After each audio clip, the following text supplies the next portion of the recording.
ડાંગ જિલ્લામાં સતત વરસાદને પગલે ક્યાંક વૃક્ષ ધરાશાયી થયા તો ક્યાંક રોડ કોઝવે ઓવરટોપિંગ થતા માર્ગો અવરોધાયા.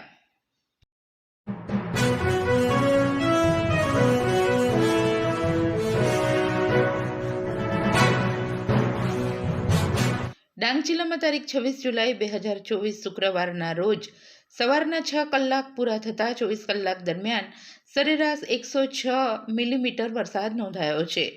જિલ્લાના ડિઝાસ્ટર કક્ષ તરફથી પ્રાપ્ત થયેલી વિગતો અનુસાર છેલ્લા 24 કલાક દરમિયાન આહવા તાલુકામાં 77 mm, વઘઈમાં પણ 77 mm, આ બંને તાલુકામાં 3 ઇંચથી વધુ વરસાદ નોંધાયો છે. જ્યારે સુબીર તાલુકામાં 164 મિલીમીટર એટલે કે 6 ઇંચથી પણ વધુ વરસાદ નોંધાવા પામ્યો છે. જ્યારે ગિરિમથક સાપુતારામાં 99 mm વરસાદ નોંધાયો હતો. દરમિયાન આજે સવારે 8 વાગ્યાની સ્થિતિએ ડાંગ જિલ્લા પંચાયત હસ્તકના 10 જેટલા ગ્રામ્ય માર્ગો વરસાદી પાણીને લઈ અવરોધાયા છે.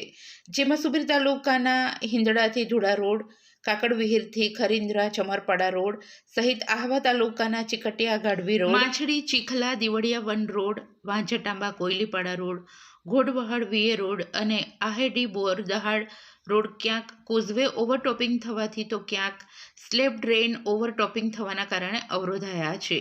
આ ઉપરાંત હિંદડા ચીમેર રોડ ઉપર વૃક્ષો ધરાશાયી થવાના કારણે તથા ખોખરી કાલીબેલ રોડ પર માટી અને પથ્થરનો મલબો માર્ગ પર ધસી આવવાના કારણે તો નિશાના બ્રિજ પાસે ધોવાણ થતાં આ માર્ગો યાતાયાત માટે અવરોધવા પામ્યા હતા.